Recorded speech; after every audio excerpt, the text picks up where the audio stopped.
Ma participation au prix Irénée, c'était principalement pour valoriser le travail qui est fait pendant les études de kinésithérapie, mais que ça ne s'arrête pas simplement au diplôme d'État. Que ça aille chercher plus loin, de mettre en avant des problématiques qui parfois ne sont pas forcément soulevées ou alors qui s'arrêtent au stade de diplôme d'État. Je m'appelle Sophie Isasesco et j'ai fait mon mémoire sur la place du masseur kinésithérapeute dans la prévention des blessures chez les jeunes danseurs. Je suis partie de ma propre expérience parce qu'en ayant fait 14 ans de danse, je me suis rendu compte qu'on ne m'avait jamais parlé de quoi que ce soit par rapport à des mouvements qui peuvent être un petit peu délétères par la suite et notamment durant la croissance. Et du coup, je me rends compte à l'heure actuelle que j'ai des petits soucis, on va dire, physiques, mais on aurait pu éviter ça, je pense, si ça avait été bien préparé pendant les cours de danse. Dans la littérature, les blessures chez les jeunes danseurs sont énormément étudiées. On retrouve une fréquence de blessures plus élevée chez les adolescents que chez les danseurs professionnels adultes. Un élève en période péripubertaire a plus de risques de développer une blessure qu'un danseur âgé de moins de 10 ans. Les blessures se trouvent majoritairement au niveau du membre inférieur. Et les facteurs de risque ne sont pas tous clairement énoncés dans la littérature, mais nous retrouvons des facteurs dits intrinsèques, donc propres à l'individu, et extrinsèques en lien avec l'environnement. La soutenance de Sophie donc, reflétait bien son mémoire. Je trouve qu'elle elle le valorisait.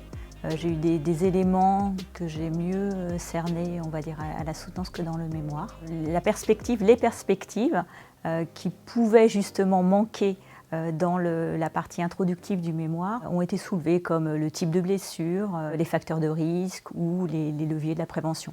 J'ai choisi ce sujet parce que ça me tient à cœur et pour faire vraiment évoluer les mentalités, les façons de faire pour que ce soit bénéfique pour les jeunes danseurs. Par rapport à mes recherches, il en est ressorti que le kinésithérapeute est déjà sollicité par les professeurs de danse quand ils ont des blessures liées à la danse et qu'il y a un manque en termes de prévention durant la croissance des jeunes danseurs.